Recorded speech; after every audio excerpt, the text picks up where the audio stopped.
اے پروردگار میں نے اپنے آپ پر ظلم کیا سو تو مجھے بخش دے، تو اللہ نے ان کو بخش دیا، بے شک وہ بخشنے والا ہے، مہربان ہے۔ کہنے لگے کہ اے پروردگار تو نے جو مجھ پر مہربانی فرمائی ہے تو میں بھی آئندہ کبھی گناہ گاروں کا مددگار نہ بنوں گا۔ الغرض صبح کے وقت شہر میں ڈرتے ڈرتے داخل ہوئے کہ دیکھیں کیا ہوتا ہے، تو ناگہاں وہی شخص جس نے کل ان سے مدد مانگی تھی پھر ان کو پکار رہا ہے۔ موسیٰ نے اس سے کہا کہ تو بڑا بہکا ہوا ہے۔ پھر جب موسیٰ نے ارادہ کیا کہ اس شخص کو جو ان دونوں کا دشمن تھا پکڑ لیں، تو وہ بول اٹھا کہ جس طرح تم نے کل ایک شخص کو مار ڈالا تھا اسی طرح چاہتے ہو کہ تم مجھے بھی مار ڈالو۔ تم تو یہی چاہتے ہو کہ ملک میں ظلم و ستم کرتے پھرو، اور یہ نہیں چاہتے کہ صلح کرانے والوں میں سے ہو جاؤ۔ اور ایک شخص شہر کی پرلی طرف سے دوڑتا ہوا آیا، بولا کہ اے موسیٰ اہل دربار تمہارے بارے میں مشورے کرتے ہیں کہ تم کو مار ڈالیں، سو تم یہاں سے نکل جاؤ، میں تمہارا خیر خواہ ہوں۔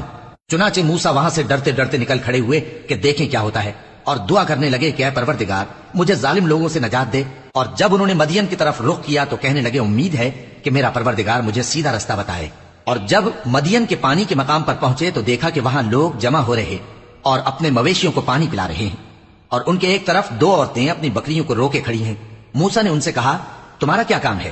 وہ بولی کہ جب تک چرواہے اپنے جانوروں کو لے نہ جائیں ہم پانی نہیں پلا سکتے، اور ہمارے والد بڑی عمر کے بوڑھے ہیں۔ تو موسیٰ نے ان کے لیے بکریوں کو پانی پلا دیا، پھر سائے کی طرف چلے گئے اور کہنے لگے کہ پروردگار میں اس کا محتاج ہوں کہ تو مجھ پر اپنی نعمت نازل فرمائے۔ تھوڑی دیر کے بعد ان میں سے ایک عورت جو شرماتی اور لجاتی چلی آتی تھی موسیٰ کے پاس آئی، کہنے لگی کہ تم کو میرے والد بلاتے ہیں کہ تم نے جو ہمارے لیے پانی پلایا تھا اس کی تم کو اجرت دیں۔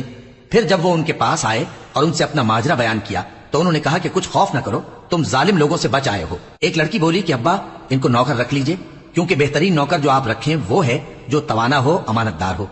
انہوں نے موسیٰ سے کہا کہ میں چاہتا ہوں کہ اپنی ان دو بیٹیوں میں سے ایک کو تم سے بیاہ دوں، اس عہد پر کہ تم 8 برس میری خدمت کرو، پھر اگر 10 سال پورے کر دو تو وہ تمہاری طرف سے احسان ہوگا، اور میں تم پر تکلیف ڈالنی نہیں چاہتا، تم مجھے انشاءاللہ نیک لوگوں میں پاؤ گے۔ موسیٰ نے کہا کہ مجھ میں اور آپ میں یہ عہد پختہ ہوا، میں جو مدت چاہوں پوری کر دوں، پھر مجھ پر کوئی زیادتی نہ ہو، اور ہم جو معاہدہ کرتے ہیں اللہ اس پر گواہ ہے۔ پھر جب موسیٰ نے مدت پوری کر دی اور اپنے گھر کے لوگوں کو لے کر چلے تو طور کی طرف سے آگ دکھائی دی۔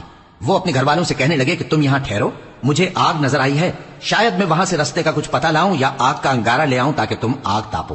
سو جب اس کے پاس پہنچے تو میدان کے دائیں کنارے سے ایک مبارک جگہ میں ایک درخت میں سے آواز آئی کہ اے موسیٰ یہ میں ہوں اللہ تمام جہانوں کا پروردگار، اور یہ کہ اپنی لاٹھی ڈال دو۔